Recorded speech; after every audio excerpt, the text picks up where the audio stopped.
Hey there guys, it's me, loser buddy and stuff, and drinking me some more of this Kraken coffee shit, and it's still pretty good with some milk, and I'm on break so I can't get too freaking loaded.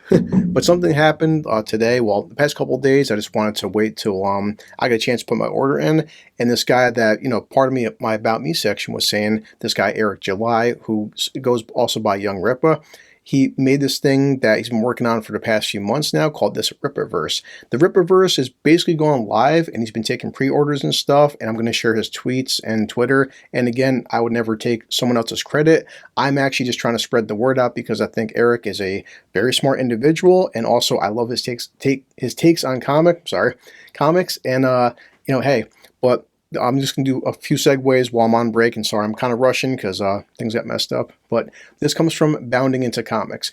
Bounding Into Comics is saying that Eric July breaks the bank with the launch of Isom, his first Rippaverse comics book.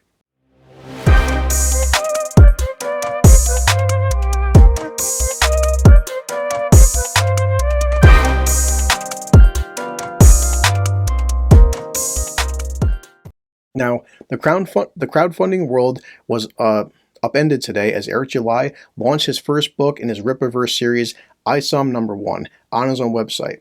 The crowdfund site is complete with different packages and features similar to a Kickstarter or Indiegogo campaign, but all through July's own infrastructure. Again, good on Eric. July bucked trends with most comic crowdfunders by creating a platform where he could not get banned, evading problems over other conservative content creators have had on crowdfunding sites, which I didn't know that. And it says, July has been promising his Rippaverse comics to be coming for months, talking about his project on various live streams and promotion of the launch. And again, I've been following Eric for years now and stuff, and I can understand the fact that launching a brand new comic line between the funding and the artists and just it's a whole friggin' process. And the fact that he even had the idea is something in itself. And now that it's been done, I mean, I'm shocked that it took him, he didn't take him longer, because this is not like this very small endeavor. This is a big major thing. I mean, over that period, he reportedly collected more than 20,000 email signups for notification on the project, fans showing incredible amounts of interest in his work. And here's a picture of Isom #1.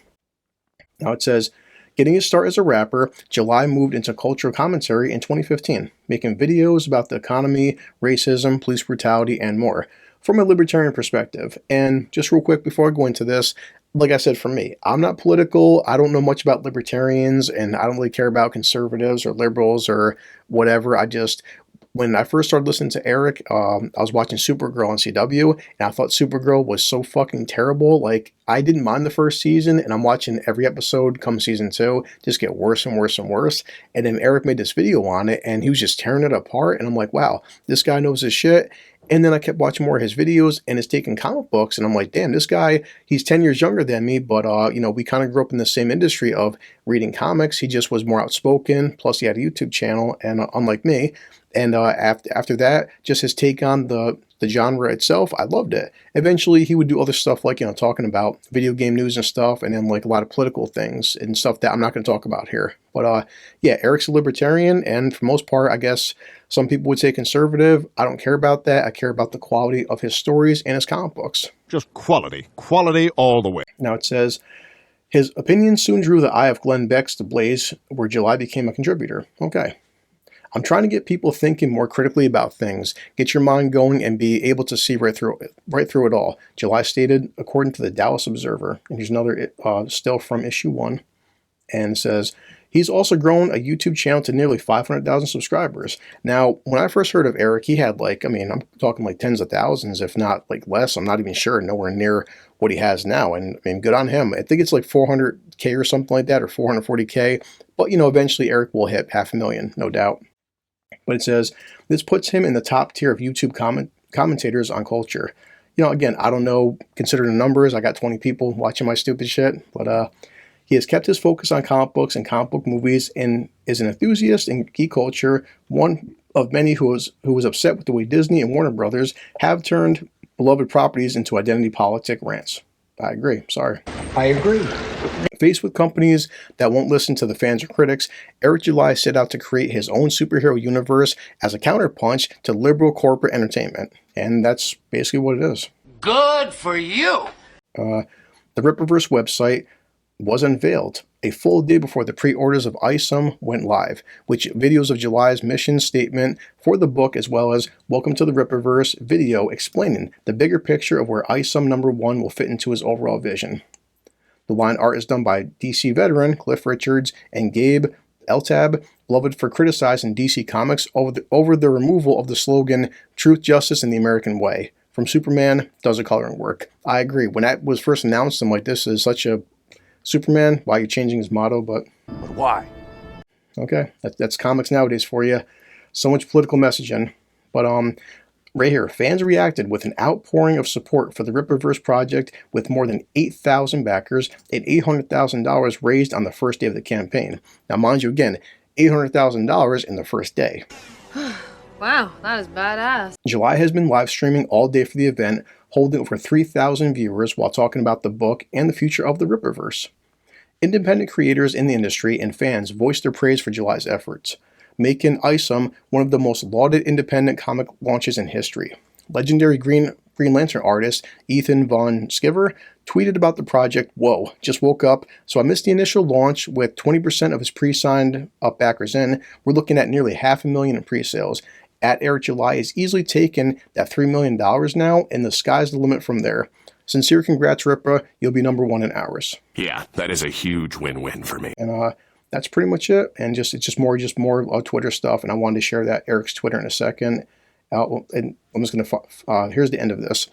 With such an outpouring of support, ISOM #1 is fast on its way to becoming the most successful crowdfunding comic of all time. An incredible feat for someone not using Kickstarter or Indiegogo as a platform, but directing viewers to his own website. As of publishing, ISOM #1 has earned $952,000 from 9,688 backers.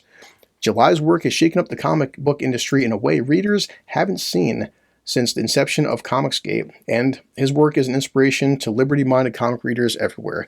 I totally agree. Now I'm going to pop on. I helped it for supporting it. I put in my pre-order because I'm recording this on July 13th. Eric has a sign up until July 15th. Hurry up! But yeah, I just wanted to show an email I got from Eric and stuff in his company. Right here, I ordered the bundle package with the signature because, again, this is comic books. Who knows? This could, in 5 years be worth 5 pennies, or it could be worth $5 million. Hey, whatever. But I got the ISOM cover A, which is signed by Eric and, sorry, the writer there. I forget your name, I apologize.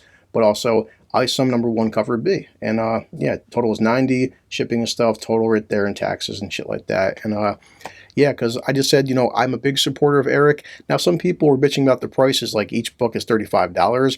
But also, I'm going to try to pull out some other things right now. The current friggin' issues with comics and stuff that, let's just take Hulk, for example, because I still am a fan of Hulk and I don't care. But this is Hulk, and this is $5 for Hulk #1, the newest one coming out, the current Starship Hulk series. Now, this book right here, it's funny is they don't number the friggin' pages, but it's for the most part kind of a little thin and stuff. Eric's first book of ISOM #1 is 96 pages, and if you can tell right here, this is nowhere near 96 pages. So, So smooth. yeah, this may be only $5 versus, the ISOM being 35, but I'm assuming 96 pages is pretty goddamn thick. Excuse me while I whip this out. And let's see, over to Eric's Twitter feed. Sorry, I'm still getting used to this, the new computer and everything. But this is Eric's Twitter, and I've watched all his videos. I do like the Rippaverse, their whole model and stuff, talking about, the customer comes first. They don't want to have different timelines. They want to make it a continuity thing. And yeah, so his pre-order is now live. And let's see, people, I guess, are being banned on Reddit from talking about the book. But right here, I mean, he put out 33 minutes ago that Rippaverse Comics, less than 2 days old, and made $1.2 million. Well, well, well. Well, well, well. Y'all trash mods can ban all you want, but there's no brakes on this train, Cope. And just, again, right now, Eric initially, the whole goal for the Rippaverse was to raise $100,000. $100,000 within 2 days, now he's up to $1.2 million, and he only wanted and needed to raise $100,000. So that shows the fan base that he's accumulated, but also the amount of people that are kind of sick of this political bullshit from Marvel and DC. I'm one of them. I'm sorry. Like, I still like the Hulk and everything, but besides the Hulk, I'm just tired of so much politics being inserted into modern comics, and even now movies, and even now video games. And I just, for somebody to take on an endeavor, taking out, I wouldn't say taking out, but challenging the big two of Marvel and DC, hey, good on Eric. Just the fact that anybody is trying something different. And, you know, some people would say, let's see, vote wisely, elections have consequences. We heard you. You want hats and you want a black t-shirt. We are working on getting those put in the campaign, as those are easy to have ready by next month's fulfillment. Scrolling down more, but people already, as they do, accusing Eric of other things, because that's how it is. But yeah, covers A and B are available through Friday. We're still working on help tickets, and yeah, 1.3 million as a couple even hours ago. Holy shit. How's it kicking off for day 3? Thank you for your continued support. Rippaverse, ISOM, we will win comic books. And okay. We finally did it. But just real quick, and this is why I left. I could be here all day on his Twitter, so I don't want to. I'm low on time as always. But here's Eric. You do understand that I'm the sole owner of the company, right? What is your obsession with my race, and are you oblivious to what it is you're suggesting? You're being successful and you're black, so it has to be because of nefarious reasons. Hypocrisy. Who is mad that you started a company? They're noting it that it took becoming a "see we have a black friend" show for the comics version of the Proud Boys to do it. It's more political stuff, but whatever. Are you serious? You push their BS narrative like a good boy. Sure to do. And Eric's been going through this for a long time. You know, if he ever criticizes Black Panther or something, or he doesn't like the newest Blade, or, you know, his favorite character is the Flash because Eric, when he was a younger kid, was athletic and he was in the track. And just because Eric has always said this in so many videos that, you know, I'm sorry guys that my favorite characters don't match my skin color, which I've even said some of my favorite characters in comics and through entertainment don't match my skin color. Like, you can actually like a character, in fact, even a different gender. Like, some of my favorite comic book characters and video game characters in history are female. And just, but it's just stuff that Eric goes through, that criticize anything against the narrative and you get called the usual, you know, bigot or phobe or sexist, or in Eric's case he'll be called, I'll be careful my wording here, but he'll be called a houseboy. Well, we'll say it like that. It's like having a houseboy. But yeah, as I said, I'm gonna hashtag the Rippaverse. I watch all Eric's videos and stuff. I like his let's see, I have to put this up here, but I'm gonna kill this email. But right here, the Rippaverse. This is what I like, the about me. So here's his code of ethics. The Rippaverse ethic. This comic book company was not created at random. Our founder had been rooted in the culture of American comic books since he was a youngster, and being a creative in the industry was always a dream of his. But the unfortunate state of the industry gave him the push that he needed to give it a shot. We've seen what works, and we've certainly seen what not to do. Rippaverse Comics is the product of a comic book guy that still believes the magic of the culture. With that being said, we are guided by a set of principles that remain the staple of this company. And the key thing, which I love about Eric and these guys right here, is, look, respect the customer. Imagine that, a world where you respect your customer and your readers, and you're not constantly insulting them and throwing backlash back at them and hitting them with, like, you're the problem, that, you know, we keep writing shit books. No. I don't believe it. We want you invested in this brand and everything that comes from it. Rippaverse Comics is not entitled to your money. Well said. And we must earn your support. It's on us as the creators to produce something that you find of value and can remain invested in. It's impossible to please everybody, and it is. But we hope there's a book or a character that you look forward to keeping up with. The success of this company will be largely dictated by our ability to keep the customers interested and satisfied. We are not oblivious to this. Respect goes both ways, and we will honor our side of the deal. So there we go. And the thing is, like Eric said on his video, we are not entitled to your money, like some people would think they are, and we're not entitled to, you know, buying our stuff. And lastly, right here, canon and continuity, which has been a big issue with the big two. Our aspirations extend far beyond having a couple of characters or series. A vast universe that is ever expanding is what we hope to accomplish. This is something that has been long intriguing about modern American comic books, but has become a lost art. The Rippaverse will fill this void. This means that every single book you buy will always matter. If retcons are to exist, they will only be used in the classic sense of introducing new information. That's it. We want every book that you buy to always matter. These stories happened, you know, because, boy, how many times the big two were resetting this universe yet again, or this alternate multiverse, or this is happening, this is, it gets really hard for people to keep up with. And even as a comic book reader, I get tired of like an alternate dimension. that shit constantly happen. There will be no lazy, I love that too, no lazy time travel to change histories or events.